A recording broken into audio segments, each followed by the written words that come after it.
Hello dear, ये जो lecture है ये एक इंट्रोडक्टरी लेक्चर है। अब इंट्रोडक्टरी का क्या मतलब है कि मैं आपको डेटा इंटरप्रिटेशन यानी कि डीआई से इंट्रोड्यूस करवाऊंगा, उसकी इंट्रोडक्शन करवाऊंगा। तो इंट्रोडक्टरी का मतलब ये बिल्कुल भी मत लेना कि भाई ये ज़रूरी नहीं है, जस्ट ऐसे ही टाइम पास होगा, ठीक है। बिकॉज इसके अंदर मैं आपको क्या बताऊंगा कि डेटा इंटरप्रिटेशन है क्या, और डेटा इंटरप्रिटेशन को हम किस नज़रिए से देखेंगे। आपका वो नज़रिया बदलना भी ज़रूरी है, नहीं तो इसको एक अलग ही सोच से स्टूडेंट देखते रहते हैं, इसको जानबूझ के डिफिकल्ट बना के भी रखते हैं कई बार, ठीक है। और डीआई के अंदर किस किस तरह के क्वेश्चंस हो सकते हैं जनरलाइज्ड वे में बताऊंगा कि भाई क्वेश्चन जो हैं वो इस तरह से अलग अलग स्टेजेस में हो सकते हैं। तो एग्जाम में आपको पता लग जाएगा कि इस क्वेश्चन के ऊपर मुझे टाइम वेस्ट करना चाहिए या नहीं करना चाहिए, या ये किस टाइप का क्वेश्चन है, मेरे से कितनी देर में होना चाहिए, ठीक है। तो स्टार्ट करते हैं। तो सबसे पहले तो एक बार इसका मतलब जान लेते हैं कि भाई डीआई होता क्या है। तो ये इसके नाम से ही पता लग रहा है। देखो, डीआई मतलब कि डेटा इंटरप्रिटेशन। तो डेटा मतलब डेटा होता है कोई भी इंफॉर्मेशन एक अरेंज्ड वे में जब आपको दी जाए, एक स्पेसिफिक स्ट्रक्चर में जब आपको कोई इंफॉर्मेशन, कोई जानकारी बताई जाए, उसे डेटा बोलते हैं। मतलब कि कोई भी जानकारी, ठीक है। देन इंटरप्रिटेशन, इंटरप्रिटेशन मतलब कि उसको इंटरप्रेट करना, उसको इंटरप्रेट करने की एक्टिविटी। तो जो डीआई का मतलब है वो क्या है कि जो भी आपको डेटा गिवन है, जो भी आपको जानकारी गिवन है, उसे इंटरप्रेट करना है, उसे समझना है। तो यहीं पर आपको एक सबसे बड़ी सीख मिल जाती है। सीख नंबर 1 क्या, कि कभी कभी स्टूडेंट क्या गलती करते हैं कि डेटा इंटरप्रिटेशन का क्वेश्चन मिला, ठीक है, ध्यान से सुनिएगा। डेटा इंटरप्रिटेशन का क्वेश्चन मिला, उन्होंने डेटा को थोड़ा सा पढ़ा, 9-10 सेकंड दिए, खास ध्यान नहीं दिया डेटा पे, हाँ, कि भाई क्वेश्चन को सोल्व करेंगे तो अपने आप पता लग ही जाएगा, और सीधे क्वेश्चन सोल्व करने पर चले गए। वहां पर आपने गलती कर दी। जो डेटा इंटरप्रिटेशन के नाम के अंदर छुपा है कि डेटा को इंटरप्रेट करना, उस स्टेप को आप खा गए। तो कभी भी मेरी सीख नंबर 1 याद रखो, जो इसके नाम से ही जुड़ी है। कभी भी डेटा को, अगर आपको पूरी तरह से डेटा समझ में नहीं आया है, मैं आपको बताऊंगा आगे कि कैसे समझना है, वो टेंशन नहीं। तो कभी भी जब आपको डेटा पूरी तरह से समझ में ना आया हो तो आगे क्वेश्चंस की तरफ प्रोसीड ना करें, टाइम को वेस्ट ही करोगे या क्वेश्चंस को गलत निकाल दोगे, कुल मिलाकर नुकसान ही होगा। तो सबसे पहली सीख क्या है कि we must interpret the data, हमें उस जानकारी को इंटरप्रेट करना पड़ेगा, उसे समझना पड़ेगा, ये इसका नाम है, ठीक है। तो अब मैं आपको पूरी स्टेप्स बताता हूं कि किसी भी डेटा इंटरप्रिटेशन के क्वेश्चन को अगर आपने सोल्व करना है तो उसके अंदर क्या क्या स्टेप्स होंगी। देखो, तो भाई सबसे पहली, एक तो हमारे सामने क्या क्या चैलेंजेस हैं। एक तो सबसे पहली स्टेप होती है कि अंडरस्टैंडिंग डेटा। जो आपको जानकारी दी गई है वो कई तरीकों में दी जा सकती है, इजी वे में भी दी जा सकती है। इजी वे में कि जिससे आप सीधा क्वेश्चन करना स्टार्ट कर सकते हो, लेकिन एक बार उस जानकारी को एक बार अच्छे से पढ़ना तो पड़ेगा, देखना तो पड़ेगा कि हमें समझ में आ रही है कि नहीं। और आपको इतने डिफिकल्ट वे में भी मैं आपको जानकारी दे सकता हूं कि आपको 5 मिनट तक डेटा ही समझ में ना आए, क्वेश्चन को तो छोड़ ही दो, ठीक है, क्योंकि हर लेवल के काम हम कर सकते हैं, ठीक है। तो सबसे पहला स्टेप क्या है कि अंडरस्टैंडिंग डेटा। अब नेक्स्ट स्टेप है अंडरस्टैंडिंग क्वेश्चन। हमें डेटा तो समझ में आ गया कि अच्छा ये चीज़ें गिवन हैं, उसके बाद हमें क्वेश्चन को भी समझना है। कभी कभी क्वेश्चन स्ट्रेट अवे होते हैं कि A is what percent of B, इस तरह के कि एक वैल्यू दूसरी वैल्यू के कितने प्रतिशत है। लेकिन कभी कभी क्वेश्चंस की लैंग्वेज ऐसी होती है कि उन्हें शांति से समझना पड़ता है। अगर स्टूडेंट को ये बात कॉन्शियसली नहीं पता कि ऐसा होता है, इसीलिए तो इंट्रोडक्टरी लेक्चर है, अगर उनको ये बात कॉन्शियसली नहीं पता, पहले से नहीं पता, तो जब वो इस क्वेश्चन को पढ़ते हैं तो कभी कभी ये बोलते हैं उस दिन तो मूड ही खराब था, क्वेश्चन ही समझ में नहीं आ रहे थे। कभी कभी ऐसे क्वेश्चन होते हैं जिनकी लैंग्वेज थोड़ी सी घुमा के दी जा रही होती है, तो उसको शांति से पढ़ने की जरूरत है। उस वक्त इरिटेट होने की जरूरत नहीं है कि डीआई का क्वेश्चन भी समझ में नहीं आ रहा। मैं आपको ऐसे क्वेश्चन दे सकता हूँ डीआई के कि मतलब 4-4 बार पढ़ोगे, क्या है क्या है, ऐसे बार बार, कभी कभी हम दोबारा दोबारा पढ़ते हैं ना, हाँ।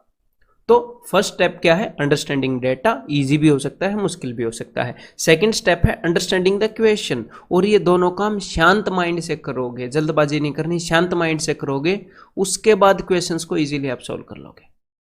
उसके बाद तीसरे नंबर पर हमें आती है, देखो, हमें डेटा भी समझ में आ गया, हमें क्वेश्चन भी समझ में आ गया, उसके बाद करना क्या है, जस्ट क्वेश्चन को सोल्व करना है। क्वेश्चन को सोल्व करने के लिए कुछ स्टेप्स हमें लेने पड़ेंगे कि भाई क्वेश्चन के अंदर पूछा क्या है, अब तक तो क्वेश्चन समझ में आया है, सोल्व नहीं किया है। तो क्वेश्चंस किन किन टॉपिक्स के ऊपर पूछा जा सकता है वो टॉपिक अब मैं आपको बताता हूँ। तो उन टॉपिक्स की आपको बेसिक नॉलेज होनी चाहिए। बेसिक का मतलब कभी कभी स्टूडेंट समझते हैं कि थोड़ी थोड़ी मोटी मोटी नॉलेज होनी चाहिए, नहीं, बेसिक का मतलब मोटी मोटी नॉलेज नहीं होता, ठीक है।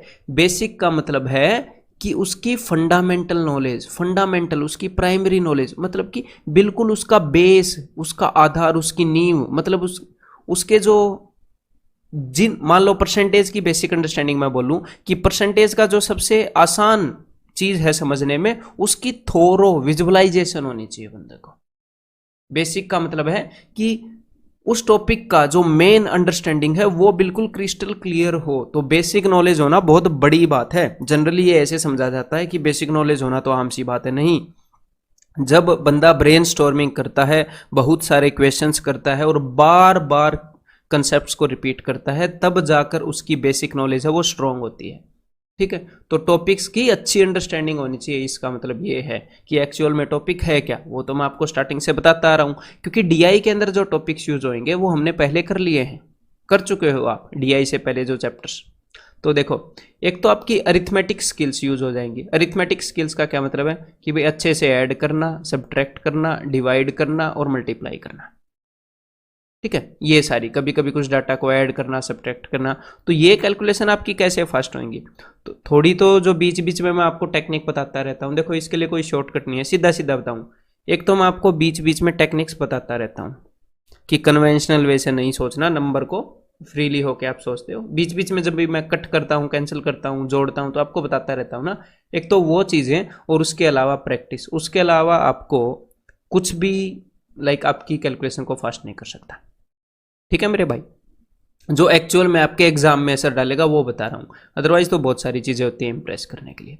देन नेक्स्ट है परसेंटेज, जिसकी आपको नॉलेज होनी चाहिए। परसेंटेज बहुत ज़्यादा यूज़ होएगा, अरिथमेटिक स्किल्स भी बहुत ज़्यादा यूज़ होंगी। देन नेक्स्ट हमारे पास एवरेज है। देन उसके बाद रेशियो एंड प्रोपोर्शन, अनुपात, एवरेज माने कि औसत, और प्रॉफिट एंड लॉस यानी कि लाभ और हानि, ठीक है। इसकी अंडरस्टैंडिंग भी इसके अंदर यूज होगी।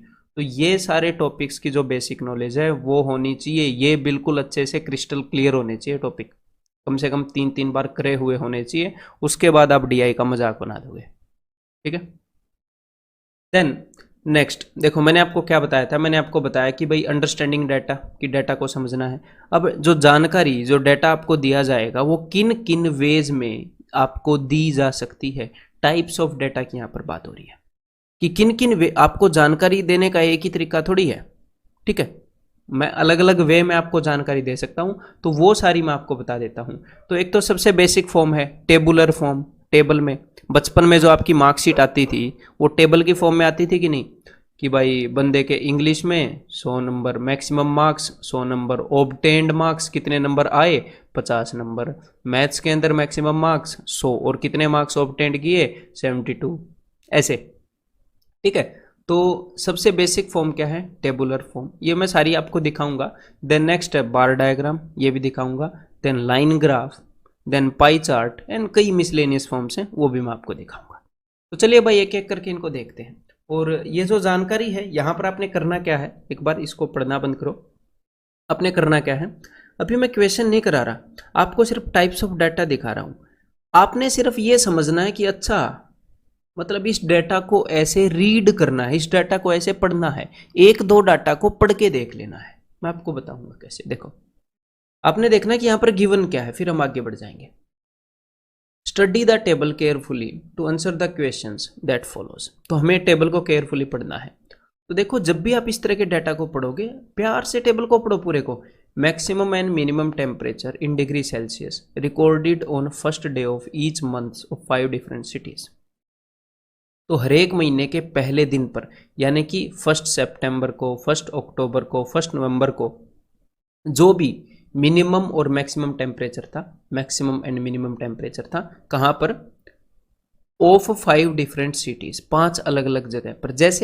जैसे कि भुज के अंदर 1 सितंबर को मैक्सिमम टेम्परेचर 24 डिग्री सेल्सियस था। इन डिग्री सेल्सियस यहाँ पर बोल रखा है, ठीक है। सिडनी के अंदर मिनिमम टेम्परेचर 1 सितंबर को 2 डिग्री सेल्सियस था।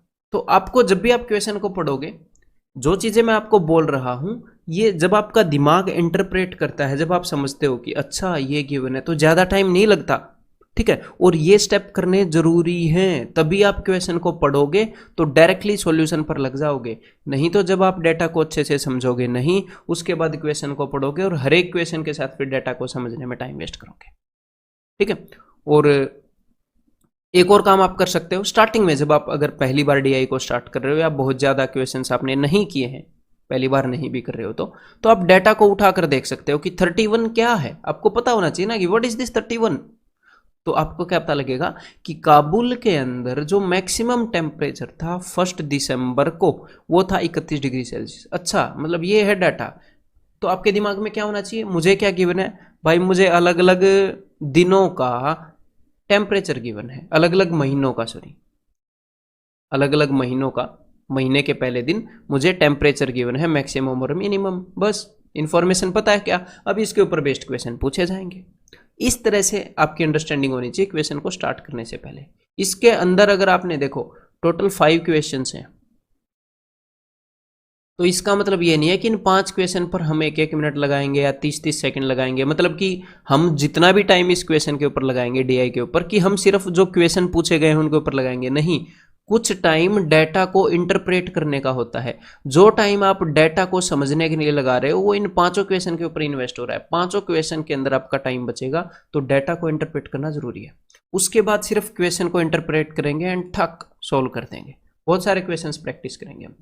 तो नेक्स्ट टाइप जिसके अंदर आपको डेटा गिवन हो सकता है, देखो, और इन हर एक टाइप को बारीकी से देखना जरूरी है, फिर आपको यह पता लगेगा कि ये सारे टाइप एक ही हैं, कुछ फर्क ही नहीं है इनके अंदर। क्यों? देखो, number of students in thousands passing and Fehling in an entrance exam from 6 different cities. तो नंबर ऑफ स्टूडेंट यहाँ पर बताए हैं, कितने छात्र हैं, इन थाउजेंड्स, हजारों में बताए हैं, जो पास और फेल हो रहे हैं किसी एंट्रेंस एग्जाम में 6 अलग अलग शहरों से। यानी कि जो शहर एल है, एल सिटी के अंदर कितने स्टूडेंट पास हुए, पास का मतलब ब्लू, पास हुए जी 30,000, ये इसकी हाइट है ना 30,000। फेल कितने हुए, फेल हुए मेरे भाई 20 और 25 के बीच में। 20 और 25 के बीच में क्या होता है, 22.5, यानी कि 22,500, हजारों की बात यहाँ पर हो रही है। तो हम किसी भी शहर में कितने बंदे पास हुए, कितने बंदे फेल हुए, ये निकाल सकते हैं। ये चीज आपके दिमाग में होनी जरूरी है, समझ गए? मतलब हर एक शहर का ऐसे देखना जरूरी नहीं है, हर एक शहर का ऐसे देखना, एक चीज जरूर देखनी जरूरी है कि किसी भी एक शहर का एक बार आप देख लो। हो सकता है स्टार्टिंग में ये लगे कि भाई ये तो टाइम वेस्ट है, लेकिन ये चीजें टाइम बचाती हैं, आपकी समझ को मजबूत करेंगे कि एग्जैक्टली हमारे पास क्या डाटा है। तो क्वेश्चन को पढ़ते ही पता लग जाएगा कि कैसे करना है। हमें पता होना चाहिए ना कि हमारे पास अवेलेबल क्या है। तो हमें हमारे पास क्या अवेलेबल है कि हर एक शहर में कितने बंदे पास हुए, कितने बंदे फेल हुए, ठीक है। इसके रिगार्डिंग कोई भी चीज पूछी जाएगी तो मैं बता सकता हूं। और एक और बात एग्जामिनर ने बता रखी है, नोट, क्या कि total number of students in each city, हर एक शहर में जो टोटल नंबर ऑफ स्टूडेंट हैं, that is equal to number of students passing plus number of students failing. मतलब जितने पास हुए हैं और जितने फेल हुए हैं, इन दोनों को मिलाओगे तो टोटल स्टूडेंट आपको मिल जाएंगे उस शहर के। समझ में आ गई बात? तो एक ये चीज की उन्हें, ठीक है भाई। तो हमें ये भी पता लग जाएगा कि टोटल स्टूडेंट में से इतने पास हुए, इतने फेल हुए, सारे स्टूडेंट्स की जानकारी हमारे पास है। तो बस इस चीज को जानने में आपको मैक्सिमम, जब आपका दिमाग काम करेगा, यहाँ पर मेरी जुबान काम कर रही है, मैं बोल के बता रहा हूँ, तो 30 सेकंड से ज्यादा आपको नहीं लगने, और उसके बाद हर एक क्वेश्चन को इजीली आपको पता भी लग जाएगा। जब आपको डेटा क्लियरली समझ में आ जाता है, तो क्वेश्चन पढ़कर आपको यह पता लग जाता है वो कैलकुलेटिव है कि नहीं है, टाइम लेगा कि नहीं लेगा, वो चीज पता होनी जरूरी है। ठीक है, कॉम्पिटेटिव एग्जाम में खासकर 3 घंटे का एग्जाम तो है नहीं कि 3 घंटे का एग्जाम है, 25 क्वेश्चन है जैसे स्कूल में होता था। देन नेक्स्ट तो देखो एक बार, ये जो अपना अलग, जैसे ये पिछले वाला ये बार डायग्राम था, इसको हिस्टोग्राम भी बोल सकते हो। ठीक है, हिस्टोग्राम और बार डायग्राम में कोई ज्यादा फर्क है ही नहीं, और एक हिसाब से फर्क है ही नहीं, ऐसे ही बोल सकते हैं। देन यहाँ पर ये क्या है, ये लाइन ग्राफ। तो इन दोनों में फर्क क्या है बताऊं आपको, देखो, ये जो इसके टॉप को पकड़ो, बार डायग्राम के टॉप को पकड़ो और उसको मिला दो, ये लो, तो ये क्या बन गया, ये बन गया लाइन ग्राफ। इसके टॉप को पकड़ लेते और दूसरे रंग से इनको मिला देते, दूसरे रंग से मैं ही मिला के दिखा देता हूं आपको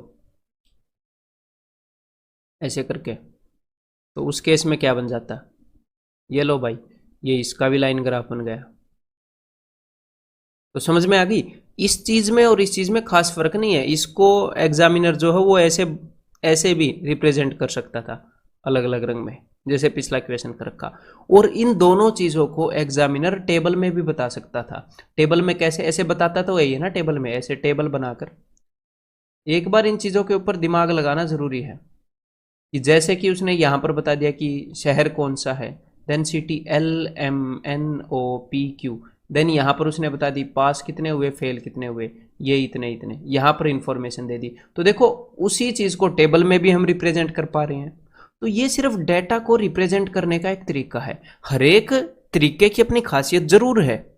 जैसे टेबल में देखकर ही आपको ये नहीं पता लगता, टेबल में हम विजुलाइज नहीं करते कि पिछले वाले से ज्यादा हो गया, यहां पर सीधा सीधा देखकर पता लगता है कि भाई ज्यादा हो गया, यहां पर घट गया, कितने साल ज्यादा हुआ हमें ऐसे डायरेक्टली पता लग जाता है, 3 साल ज्यादा हुआ, उसमें थोड़ा क्लोजली ऑब्जर्व करनी पड़ेगी। तो हर एक चीज की अपनी खासियत है, लेकिन अलग अलग फॉर्म में जब एग्जामिनर आपको डाटा देता है तो उसमें बहुत ज्यादा फर्क नहीं होता। ठीक है, तो किसी भी फॉर्म में डाटा रिप्रेजेंट कर रखा हो आपने उससे डरना नहीं है, इसलिए मैं ये चीज बता रहा हूं। तो चलिए अब अगली इस चीज को समझते हैं। तो भाई annual turnover of companies A and B both during the years in lakh rupees. दो कंपनियों का एनुअल टर्नओवर बता रखा है कि सालाना का टर्नओवर, की सालाना ओवरऑल कितने रुपए उनके पास आते हैं, कितने का वो कारोबार करते हैं, लाखों में बता रखे हैं, लाखों रुपयों में। ठीक है, जैसे कि अब हम क्या करेंगे, हम एक बार पढ़ के देख लेंगे कि ब्लू लाइन कंपनी ए को रिप्रेजेंट करती है। ठीक है, यानी कि अगर मैं इस डेटा को पढ़ूंगा कि 1996 इस साल के अंदर 250 लाख का टर्नओवर था कंपनी का। टर्नओवर क्या होती है, इनकम क्या होता है, प्रॉफिट क्या होती है, ये आगे आने वाले क्वेश्चंस में करेंगे। ऐसे आपको डेटा पढ़ना आना चाहिए ना कि मुझे क्या पता है। अब आपको यह पता लग जाना चाहिए कि हमें पता क्या है, हमारे पास डेटा किस चीज़ का है। हमारे पास इस चीज़ का डेटा है कि अलग अलग सालों में दो कंपनियों का कितना कितना टर्नओवर था। ये विजुलाइज होना जरूरी है कि अलग अलग सालों में दो कंपनियों का कितना कितना टर्नओवर था। उससे जब आप क्वेश्चन को पढ़ोगे तो आपको ये पता लग जाएगा इस चीज़ को मैं निकाल सकता हूँ, इस क्वेश्चन को निकाल सकता हूँ तो कितने टाइम में निकाल सकता हूँ, या फिर मैं नहीं निकाल सकता। कैन नॉट से भी होता है कई बार आंसर। ठीक है, देन नेक्स्ट देखो भाई, अब हमने क्या किया, अब हमने उस डेटा को पाई चार्ट में रिप्रेजेंट कर दिया। ठीक है, इसको हम क्या बोलते हैं, इसको हम बोलते हैं जी पाई चार्ट। तो एक सर्कल के बीच में यहां पर जो एंगल होता है, इसको हम दो फॉर्म में बताते हैं पाई चार्ट को। दोनों तरीके हम करेंगे आगे आने वाले क्वेश्चन में। देखो कि या तो एग्जामिनर आपको ये बता देता है कि ये जो सर्कल है ना, ये जो अपना सर्कल है, इसके बीच में ये जो एंगल बना है, ये जो एंगल है इसको परसेंटेज में बांट देता है कभी कभी, कि भाई ये जो 100% एंगल है उसमें से 18% राजस्थान के हिस्से में आ गया, 22% यूपी के हिस्से में आ गया। कभी कभी क्या होता है, ये जो यहाँ पर जो सेंट्रल एंगल है अगर उसको आप डिग्री में देखोगे तो वो 360 डिग्री है। तो कभी कभी परसेंटेज में इंफॉर्मेशन दे देता है, कभी कभी डिग्री में, कि यहाँ पर राजस्थान ने जो बीच में जो एंगल बनाया है वो 72 डिग्री का है, ऐसे बोल देता है। तो इसमें कोई खास फर्क नहीं है, आगे आने वाले क्वेश्चंस में देखेंगे। ठीक है, तो यहां पर डेटा एक बार पढ़ लेते हैं, आप भी पढ़ लो। In the pie chart population of 6 states is given. ठीक है, ये यहां पर इसकी हिंदी मिस हो गई है, वो मैं बता देता हूं, हर एक क्वेश्चन में हिंदी है, डो नॉट वरी। ठीक है, तो पाई चार्ट में 6 स्टेट्स की पॉपुलेशन गिवन है, 6 राज्यों की जनसंख्या बताई गई है, और जो टोटल पॉपुलेशन है वो 1.5 करोड़ है। 6 राज्यों की जो टोटल सभी की जो जनसंख्या है वो 1.5 करोड़ है। यानी कि देखो क्वेश्चन सोल्व करने से पहले कैसे समझ में आना चाहिए डाटा, कि 1.5 करोड़ का अगर मैंने 18% निकाला तो मुझे राजस्थान की जनसंख्या पता लग जाएगी। यानी कि मैं राजस्थान की पॉपुलेशन निकाल सकता हूँ, जी हाँ निकाल सकता हूँ, 1.5 करोड़ का 18%। ओके, क्या मैं यूपी की जनसंख्या पॉपुलेशन निकाल सकता हूँ, निकाल सकता हूँ, 1.5 करोड़ का 22%। तो हाँ मुझे पता लग गया, ये हर एक स्टेट की पॉपुलेशन में निकाल सकता हूं अगर जरूरत पड़ी। ठीक है, the table shows ratio of males and females, और ये जो टेबल है ये मेल और फीमेल का रेशियो दिखा रहा है। कि राजस्थान की जो भी टोटल पॉपुलेशन है मुझे पता नहीं, मैं निकाल सकता हूँ 1.5 करोड़ की 18% है, तो उस टोटल पॉपुलेशन में से अगर उस पॉपुलेशन को मैं 1:7 में डिवाइड करूंगा तो 1 जो है वो मेल होंगे, 7 फीमेल होंगी। अगर मुझसे मेल पूछेगा तो 1/8 टोटल 8 इंसानों में से एक इंसान मेल होगा, पुरुष होगा, बाकी 7 महिलाएं होंगी। क्लियर है? यहां पर ये मैं बोल रहा हूं, लेकिन ये नजर मारनी जरूरी है क्वेश्चन सोल्व करने से पहले कि अच्छा ये चीज गिवन है। अब इससे आपके दिमाग को क्या इंफॉर्मेशन मिली? आपके दिमाग को इंफॉर्मेशन मिल गई कि हर स्टेट में कितने आदमी हैं, कितनी औरतें हैं, ये मैं निकाल सकता हूं। निकाल सकते हो, गोवा में कितने, वहां पर कितने, वहां पर कितने, निकाल सकता हूं मैं सब। अब इसके अकॉर्डिंग, इस नॉलेज के साथ अब हम क्वेश्चन को पढ़ेंगे, ठीक है। Then number of students in thousands, तो यहां पर ये जो डायग्राम है नॉर्मल डायग्राम से थोड़ा सा अलग है, ये मिसलेनियस के अंदर मैंने कंसिडर किया है, ठीक है। तो यहां पर सिंपली एक डाटा गिवन है। कभी भी जब भी आपको डाटा थोड़े से नॉर्मल से हटके फॉर्म में गिवन हो तो आपने उससे बिल्कुल भी डरना नहीं है, घबराना नहीं है। जस्ट जानकारी देने के अलग अलग तरीके हैं और कुछ नहीं, सिर्फ जानकारी देने के। थोड़ा सा दिमाग लगाओगे इजीली समझ में आ जाएगा। ये भी मैं आपको समझा देता हूँ, ये एक्चुअल में है क्या वो बता देता हूँ। देखो देखो number of students in 2 different universities in 6 different years, 6 सालों के अंदर, इन 6 डिफरेंट ईयर्स, 6 वर्षों में अलग अलग यूनिवर्सिटी, अलग अलग विश्वविद्यालयों में कितने स्टूडेंट हैं ये उसने बताए हैं। तो ये कैसे बताए हैं देखना जरा। हम यूनिवर्सिटी 1 का एग्जाम्पल ले लेते हैं। तो यहां पर एग्जामिनर करता क्या है, यहां पर एग्जामिनर, यहां पर उसने बना रखे हैं हेक्सागन, मकड़ी के जाल जैसा बना दिया ना, यहां पर उसने बना रखे हैं हेक्सागन। इसको रडार डायग्राम भी बोल देते हैं, वेब डायग्राम भी बोल देते हैं, कोई फर्क नहीं, नाम से नाम में क्या रखा है, ठीक है। तो इस यहां पर उसने बना रखा है हेक्सागन, लेकिन मैं आपको बनाकर दिखाता हूं एक बार सर्कल्स। देखो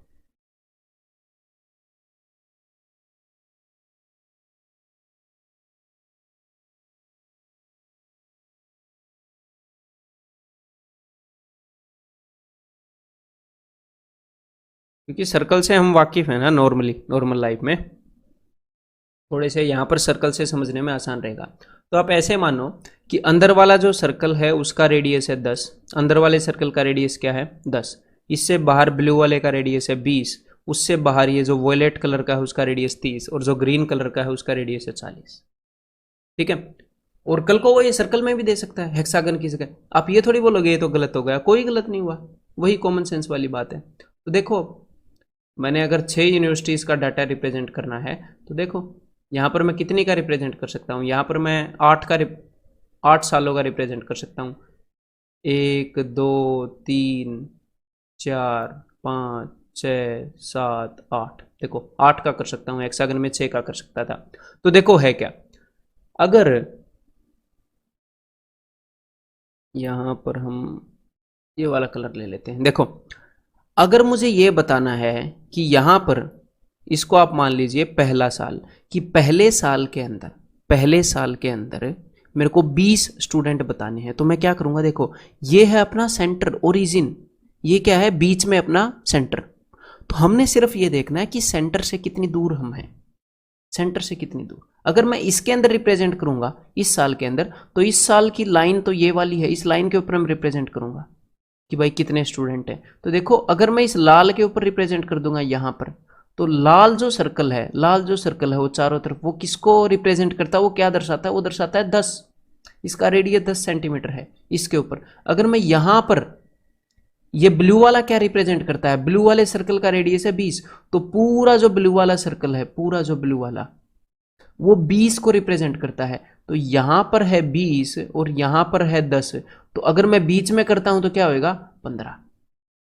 मतलब कि लाल सर्कल किसको रिप्रेजेंट करता है 10 को, इससे बाहर ब्लू वाला 20 को, इनके बीच में 15। उससे बाहर ये बैंगनी सर्कल, वॉयलेट सर्कल किस वैल्यू को रिप्रेजेंट कर रहा है, यहां पर इस पॉइंट पर, इस पॉइंट पर, इस पॉइंट पर, इस पॉइंट पर, ये जो सारे पॉइंट है जो बैंगनी सर्कल पर कहीं पर भी हैं वो रिप्रेजेंट कर रहे हैं 30 को।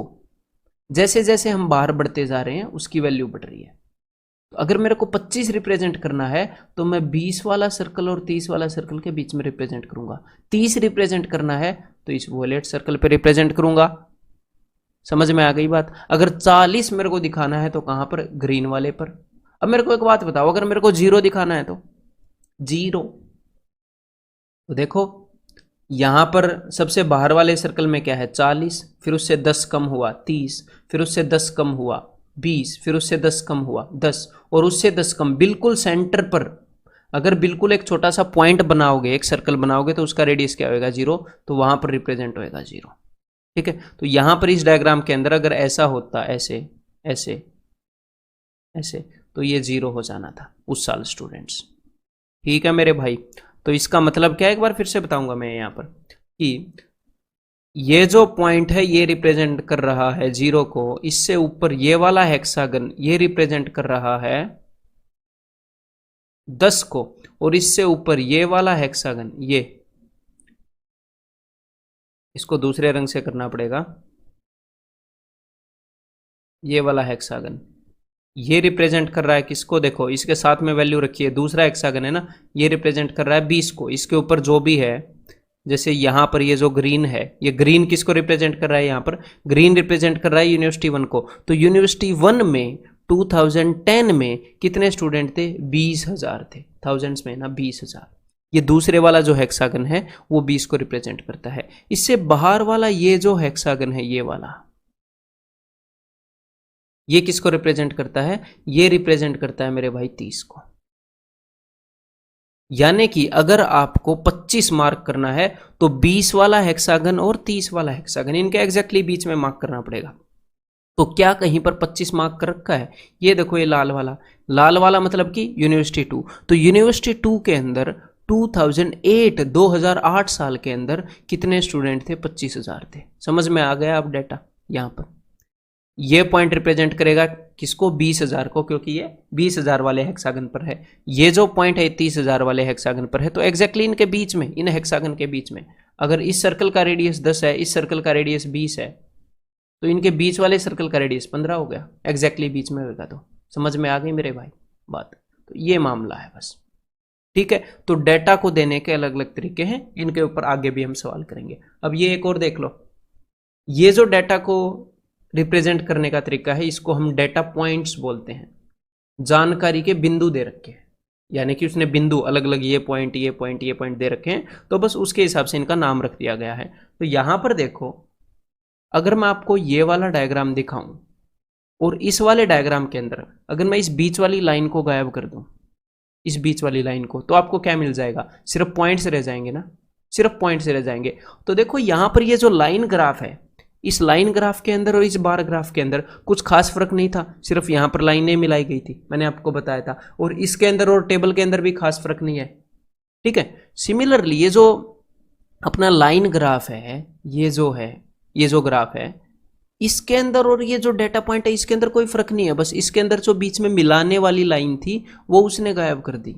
लेकिन जनरली ये जो है ये एसएससी में पूछा नहीं जाता। तो कभी कभी अगर कुछ ऐसी चीजें भी आती है ना, कभी कभी चीजें एक्चुअल में बाहर से होती हैं आपके एग्जाम में, ठीक है, लेकिन कभी कभी ऐसी भी चीजें होती हैं जो कुछ नई नहीं होती, बेशक से पहली बार पूछी गई हो। तो ये बिल्कुल कोई नई बात नहीं होगी अगर डेटा पॉइंट्स के ऊपर उसने पूछ लिया एग्जाम के अंदर। ठीक है, तो डेटा पॉइंट्स में और ये जो बार जो लाइन ग्राफ है उसके अंदर कोई खास फर्क नहीं है, आपको समझ में आ गया होगा। तो यहां पर डेटा गिवन क्या है वो एक बार देख लेते हैं। भाई यहां पर गिवन है प्रोडक्शन ऑफ 3 डिफरेंट इंडस्ट्रीज, 3 अलग अलग इंडस्ट्री, कौन कौन सी, टेक्सटाइल, सीमेंट और स्टील। ठीक है भाई, 3 अलग अलग उद्योग हैं इन डिफरेंट ईयर्स, अलग अलग सालों में, जैसे 2001, 2002, 2003, 2004, इन 1000 मेट्रिक टन्स, 1000 मेट्रिक टन्स के अंदर हजारों मेट्रिक टन। एक मेट्रिक टन या एक टन कितने के बराबर होता है, 1000 किलो। ठीक है, तो ये हजारों टन के अंदर ये मामला यहां पर ये बता रहे हैं। तो आप डेटा को कैसे पढ़ सकते हो कि भाई 2001 में जो टेक्सटाइल इंडस्ट्री थी उसके अंदर जो प्रोडक्शन हुई वो 5 के बराबर में ना, वो 5000 मेट्रिक टन हुई, 5000 टन। ऐसे ही अगर आप यहां पर पढ़ोगे कि 2003 में ये जो ग्रीन है, जो स्टील इंडस्ट्री थी, उसके अंदर जो प्रोडक्शन हुई है वो 3000 मेट्रिक टन हुई है। समझ में आ गई। इन्फॉर्मेशन को पढ़ सकते हो कि हर साल में कौन सी इंडस्ट्री में कितना उत्पाद हुआ, कितनी प्रोडक्शन हुई, वो हमें पता है। अब इसके ऊपर बेस्ड ऑफ इक्वेशन होगा, कर लेंगे। अब नेक्स्ट एक और मिसलेनियस चीज मैं आपको बता देता हूं। ये एसएससी में काफी नई है, मतलब इतनी नई है कि बस पिछले 10-12 साल से ये आ रही है। तो क्या है कि 10-12 साल से एसएससी में नहीं आ रही। अगर एसएससी के स्टूडेंट्स ने इसको अभी देखा तो कई लोग ये बोल रहे हैं कि भाई ये चीज़ नहीं है। ये चीज़ नई नहीं है, 10-12 साल पहले ये पूछ ली गई है, कैट के एग्जाम के अंदर पूछ ली गई थी। ठीक है, 2013 में मैंने कैट की प्रिपरेशन दी, तब इस तरह के कई क्वेश्चंस किए थे उस वक्त। और अब 2019 या 2018 में कई मेंटर्स भी ऐसे बोल रहे हैं कि भाई लाइक ये नई चीज़ है एसएससी के मेंटर्स। तो है क्या, देखो यहाँ पर आपको एक बढ़िया एग्जाम्पल मैं सेट करना चाह रहा हूँ, इसलिए जस्ट ये बात बोल रहा हूँ। उसका पर्पज़ क्या है? उसका पर्पज़ ये है कि बहुत ही रेयर ऐसी मोमेंट होती है जो जब कोई एक्चुअल में नई चीज़ आती है। बहुत सारे ऐसे एग्ज़ाम्स हैं दुनिया में जिनसे आप टच में नहीं हो, सिर्फ इंडिया की नहीं और बाहर भी एग्ज़ाम है। इंडिया में भी बहुत सारे एग्ज़ाम हैं जिनमें एक पर्सन हर एक एग्ज़ाम से टच नहीं रहता। तो एक्चुअल में नई चीज़ बहुत रेयर आती है। कभी कभी जब ऐसी चीज़ें जो जनरली उस एग्ज़ाम में नहीं आ रही होती हैं, दूसरे एग्जाम्स में आ रही होती हैं, वे पूछ ली जाती हैं तो वे नई लगती हैं। तो इस चीज़ को जेन्युइनली जब आप समझोगे कि वो सिर्फ आपके लिए नई नहीं है, जो सिर्फ एसएससी की जो बंदा तैयारी कर रहा था उसके लिए भी वो चीज़ें नई होंगी। तो नई का मतलब कि वो अलग से इन्वेंट नहीं की, अगर थोड़ा सा दिमाग लगाओगे तो आपको डेफिनेटली समझ में आ सकती है। ठीक है, तो चलिए अब इसको करेंगे। तो नए से इंप्रेस होना आपको छोड़ देना चाहिए। चलो भाई इस डायग्राम को समझते हैं, और सबसे पहले मैं आपको ये समझा दूं कि ये होता क्या है, और एक बार जब इसका क्वेश्चन करेंगे तो भी समझा दूंगा इसको कि पढ़ना कैसे है। बिल्कुल भी मुश्किल टास्क नहीं है। देखो, जब भी अगर मैं आपको एक एक्स वाई कोऑर्डिनेट बताता हूं, मान लो ये एक्स कोऑर्डिनेट है, ये वाई कोऑर्डिनेट है, ठीक है। अगर मैं आपको ये बोलूं कि ये जो पॉइंट है ये कौन सा पॉइंट है, या फिर इसकी मतलब इसका एक्स कोऑर्डिनेट क्या है, तो आप क्या देखते हो कि एक्स कोऑर्डिनेट ये है एक्स वाला, तो इसको हम लिखते हैं 3 एक्स की जगह पर, और वाई कोऑर्डिनेट इसका कौन सा है 2, तो इसको हम लिखते हैं 2 3 2। तो यानी कि हम क्या देख रहे हैं कि एक्स के ऊपर इसने कितना डिस्टेंस कवर किया और वाई के ऊपर इसने कितना डिस्टेंस कवर किया। एग्जैक्टली यहां पर क्या हुआ, यहां पर बस 3 लाइनें हो गई, इसमें और इसमें बहुत ज़्यादा फर्क नहीं है। हाँ, बस आपको ये पढ़ना आना चाहिए कि आप कहाँ पर देखोगे। यानी कि यहाँ पर ये जो डायरेक्शन थी आपकी एक्स के लिए ऐसे डायरेक्शन थी, वाई के लिए ऐसे डायरेक्शन थी, आपको ये डायरेक्शन पता होनी चाहिए। तो यहाँ पर डेफिनेटली डायरेक्शन गिवन होती है, जैसे कि यहाँ पर ये 3 चीज़ें गिवन है, तो मैं आपको पढ़ना बताता हूँ कि कैसे पढ़ोगे। ठीक है, देखो कि आप इस ट्रायंगल को ऐसे लीजिए,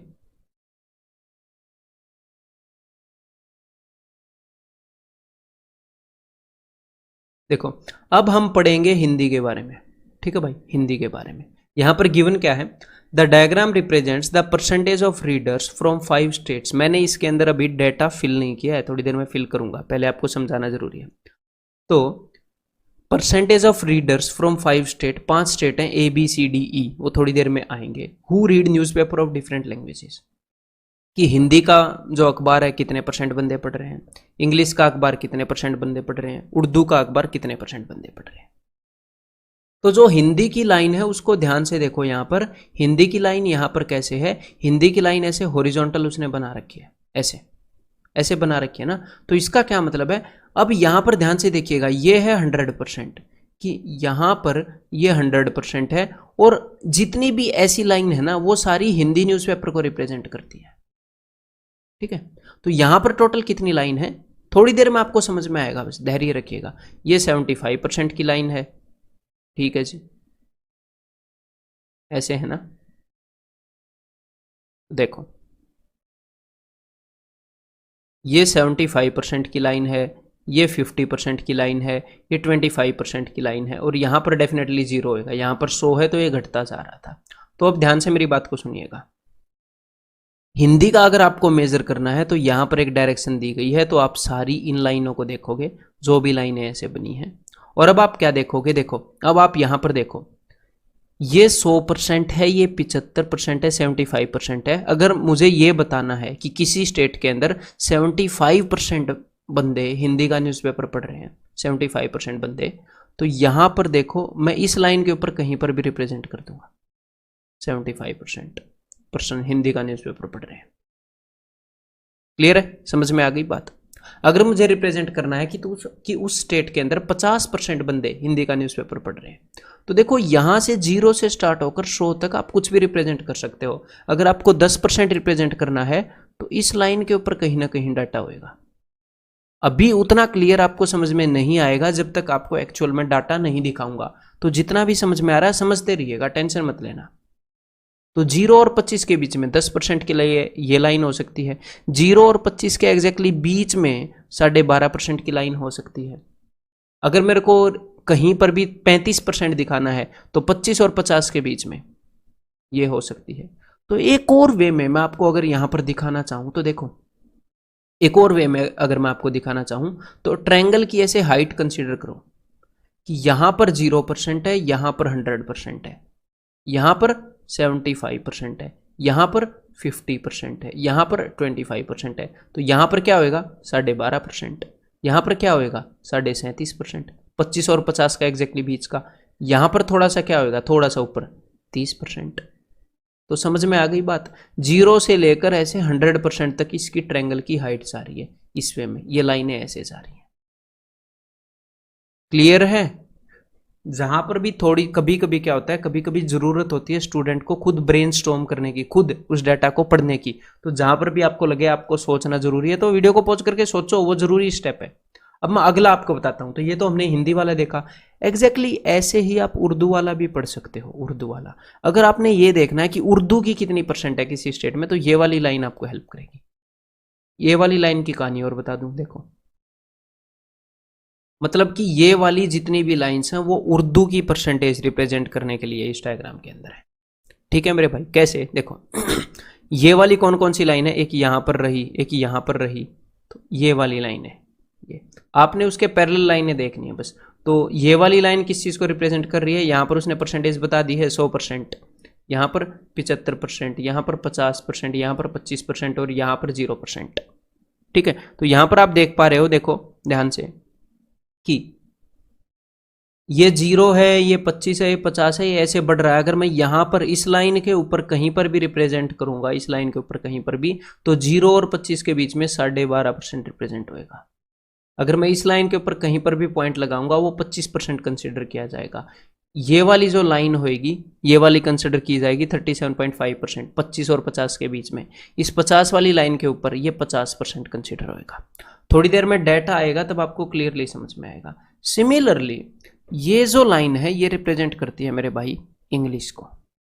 ठीक है, तो अब एक बार मैं आपको डाटा दिखाऊं और उस डाटा को पढ़ेंगे मैं और आप मिलकर, तब आपको और क्लियर हो जाएगा। ठीक है, ये देखो जरा सबसे पहले तो डायग्राम एक्चुअली किस चीज के बारे में था। डायग्राम इस चीज के बारे में था कि 5 अलग अलग राज्यों के अंदर ABCDE के अंदर जो डिफरेंट लैंग्वेज के न्यूज़पेपर पढ़े जाते हैं, कौन से राज्य में कौन सी लैंग्वेज, मतलब कौन से राज्य में कितने % लोग कौन सी लैंग्वेज का न्यूज़पेपर पढ़ रहे हैं, वो आपको पता लगेगा इसके अंदर।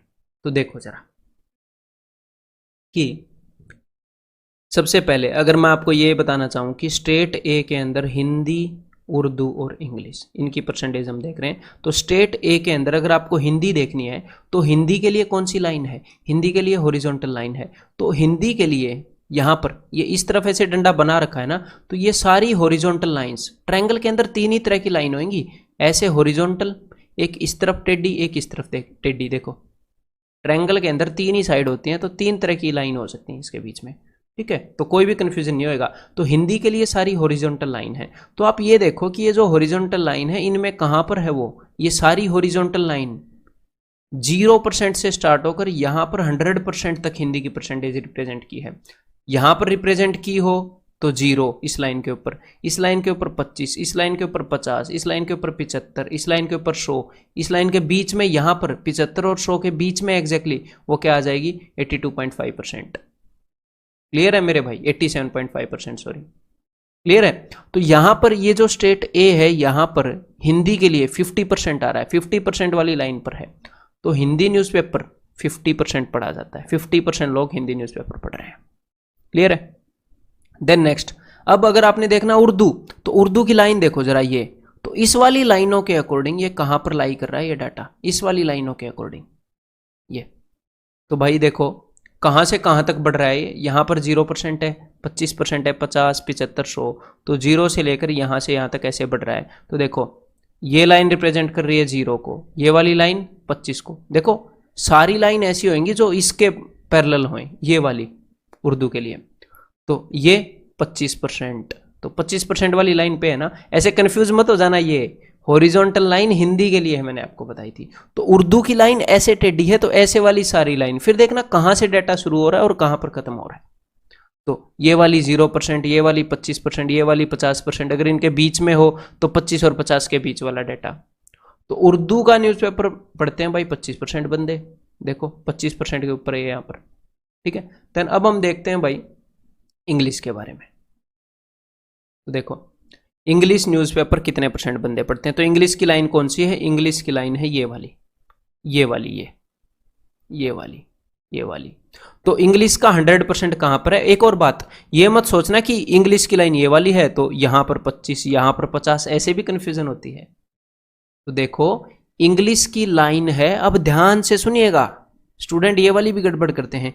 इंग्लिश की लाइन ये वाली है और इंग्लिश का 100% यहां पर रिप्रेजेंट कर रखा है, यहां पर 100% है, तो फिर घटता हुआ जाएगा ना ऐसे आराम से। यहां पर 100% है तो फिर 25 और फिर 50, ये तो कोई लॉजिक नहीं बना ना कि 100 के बाद 25 और फिर 50। तो इंग्लिश के लिए ये वाली साइड है ऐसे, समझ में आ गई मेरी बात, कि यहां पर ये 0%, ये यहां पर ऐसे बढ़ रहा है, 0 के बाद 25 के बाद 50 के बाद 75, तो ये वाली ऐसे तिरछे वाली ये लाइन, ये इंग्लिश की है। तो देखो वो कहां पर लाई कर रहा है, तो ये देखो ये 25 के पास, इस वाली लाइन के ऊपर, ये रहा, समझ में आ गई बात। तो 25% बंदे इंग्लिश का न्यूज़पेपर पढ़ रहे हैं, ठीक है मेरे भाई। तो अब मैं आपको अगला डाटा दिखाता हूं, फिर जल्दी जल्दी करेंगे, ठीक है। अभी एक और डाटा समझाऊंगा, फिर जल्दी जल्दी इनके % लिखेंगे। तो स्टेट बी के अंदर हिंदी, तो हिंदी जैसे ही मुझे दिखी हॉरिजॉन्टल और ये वाली वैल्यूज मुझे पढ़नी है, ये 75, तो मैंने अपनी नजरों ही नजरों में यहां पर देखना स्टार्ट कर दिया, तो मुझे मिला ये 50। तो हिंदी का न्यूज़पेपर पढ़ने वाले 50% बंदे, ठीक है भाई। देन अब मुझे देखना है उर्दू, तो उर्दू की लाइन मैंने देखी ये, और यहां पर डाटा है 0%, 25%, तो मैंने ऐसे यहां से ऐसे देखना स्टार्ट कर दिया कि यहां से कहां पर लाई कर रही है भाई, ये वाली लाइन। अब ध्यान से देखो, अब एक और चीज आपको सीखने को मिलेगी, बिकॉज ये इंटरसेक्शन पर पॉइंट नहीं है ये वाला, ठीक है। देखो ये 50% वाली लाइन, ये 75% वाली लाइन, ये 25% वाली लाइन, और ये 0% वाली लाइन, यहां पर है ना 0, तो 0 और 25 के बीच में यहां पर ये चचा यहां पर 12.5% पर बैठा है, 12.5% बंदे, समझ में आ गई बात।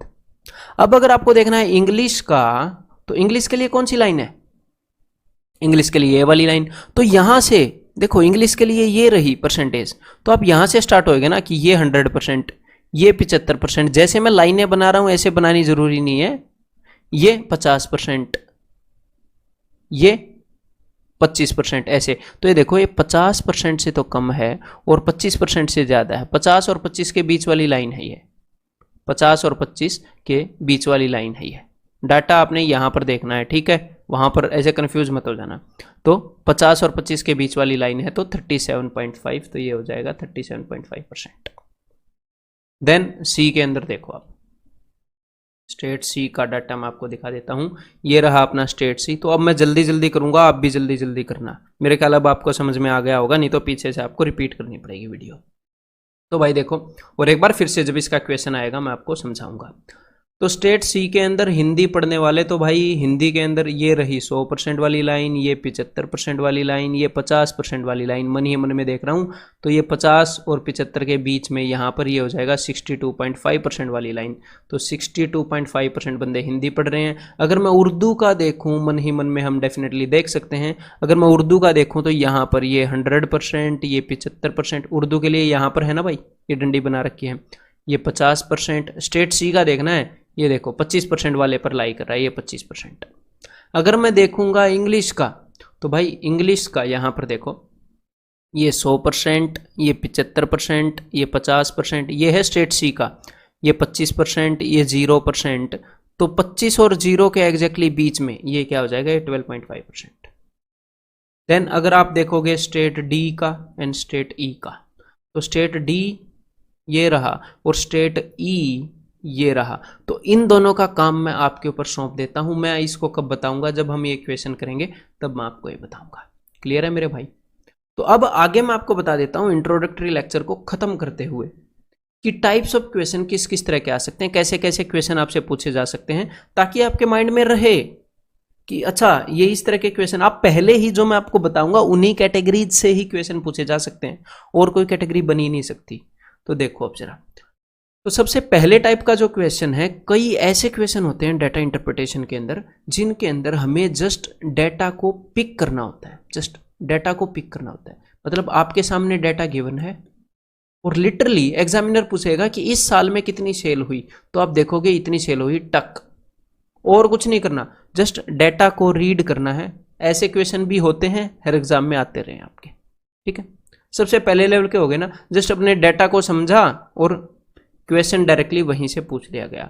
देन नेक्स्ट जो क्वेश्चन हो गए पिकिंग डाटा, डाटा को हमने पिक किया और उसके बाद नॉर्मल सी कैलकुलेशन करनी है कि अगर मान लो एग्जामिनर ने आपको डाटा दिया कि ये वाली वैल्यू यहाँ पर जो गिवन है ए, वो बी का कितने परसेंट है, A is what percent of B, या ए और बी के बीच में कितना डिफरेंस है, तो हमने जस्ट डाटा को पिक किया और नॉर्मल सी कैलकुलेशन की, नॉर्मल सा कंसेप्ट हमने उसके ऊपर लगाया। एक इस तरह के क्वेश्चन होंगे, उससे अगले लेवल के हो गए। देन नेक्स्ट हो गए डाटा या क्वेश्चन, वो डिफिकल्ट है अंडरस्टैंड करने के लिए। कभी कभी आपको डाटा जो है, जानकारी जो है, वो इस फॉर्म में एग्जामिनर दे देता है कि समझ में आनी मुश्किल हो जाती है, थोड़ा सा वहां पर टाइम लग जाता है। तो ऐसे क्वेश्चन को एक्सपेक्ट करना, आपके लिए अगर टाइम लग रहा है तो दूसरे के लिए भी लग रहा है, निराश मत होना, ठीक है। और इन सारी चीज़ों की प्रैक्टिस करेंगे। तो कभी कभी डाटा को समझने में दिक्कत होती है, कभी कभी क्वेश्चन को समझने में दिक्कत होती है, इसी कारण हमें शांति से वो समझना है। अगला ये क्वेश्चन है कि इन चीज़ों को समझने में दिक्कत हो रही है। नेक्स्ट टाइप का क्वेश्चन क्या आ गया, क्वेश्चन इज कैलकुलेटिव और लेंदी, कि डाटा को हमने समझ लिया है, क्वेश्चन को हमने समझ लिया, चाहे डिफिकल्ट हो समझने में या इजी हो, लेकिन फिर हम क्वेश्चन को करेंगे। डाटा और क्वेश्चन को समझने के बाद हम क्वेश्चन को सोल्व करते हैं। तो क्वेश्चन कभी कभी क्या होता है, कभी कभी तो ईजी होता है, नॉर्मल कैलकुलेशन मैंने आपको बताया, कभी कभी वो इजी होता है, स्टूडेंट गलत तरीका चुनता है या फिर ओवर कैलकुलेशन करता है, उसको पता नहीं होता कि भाई ये वाली कैलकुलेशन करने की ज़रूरत नहीं थी, इस क्वेश्चन में हम कैलकुलेशन अवॉइड कर सकते हैं। और ये कैसे पता चलेगा कि कैलकुलेशन अवॉइड कर सकते हैं, सिर्फ बेसिक जो बेसिक्स हैं अपने अरिथमेटिक के वो सुपर क्लियर होने चाहिए। तो वहाँ पर डीआई का कोई रोल नहीं है कि मेरी डीआई अच्छी नहीं है ना, अगर आपके बेसिक स्ट्रॉन्ग है जो अरिथमेटिक वाले चैप्टर हैं तो उन्हीं की नॉलेज यहाँ पर यूज हो रही है। डीआई कोई अलग से अपना अलग चैप्टर नहीं है, ठीक है, उन्हीं की नॉलेज यहाँ पर यूज हो रही है। तो उनकी नॉलेज के कारण हमें पता लगता है कि यहाँ पर सिर्फ रेशियो से काम चल जाएगा या यहाँ पर कैन नॉट से होएगा, ठीक है। डीआई का मतलब सिर्फ डाटा की रिप्रेजेंटेशन है, वो आपको समझ में आनी चाहिए। तो क्वेश्चन कैलकुलेटिव है, लेंदी है, उसमें डीआई का रोल नहीं है, उसमें आपके बेसिक चैप्टर्स की नॉलेज का रोल है। और कभी कभी एक्चुअल में कैलकुलेटिव होता है क्वेश्चन, वो भी आपको पता होना चाहिए। तो वो क्वेश्चन भी हम आगे करेंगे, time taking questions. Then next कुछ ऐसे क्वेश्चन होंगे जिनमें आपको डाटा समझ में आ गया, क्वेश्चन भी समझ में आ गया क्या पूछ रहा है, लेकिन आपको समझ में नहीं आ रहा है यार कैसे करूं, क्या करूं, मतलब करूं क्या, not knowing what to do. तो चलो ये not knowing what to do situation बस स्टूडेंट में आती है, मैं ये बता रहा हूँ। ये क्यों आती है, कैसे आती है, वो हम धीरे धीरे जब इतने सारे क्वेश्चंस प्रैक्टिस करेंगे तो ये नहीं आएगी, ठीक है। किसी भी कारण से आ सकती है, आपको डाटा अच्छे से ना समझ में आ रहा हो, क्वेश्चन अच्छे से ना समझ में आ रहा हो, इसलिए आपको ना पता हो, ठीक है। तो चलिए इन सारी प्रॉब्लम्स को, इस सारे लेवल के क्वेश्चन हम करेंगे, कंसेप्ट लेक्चर 1 से हम स्टार्ट करेंगे, उसके अंदर मैं आपको मिलता हूँ, ठीक है।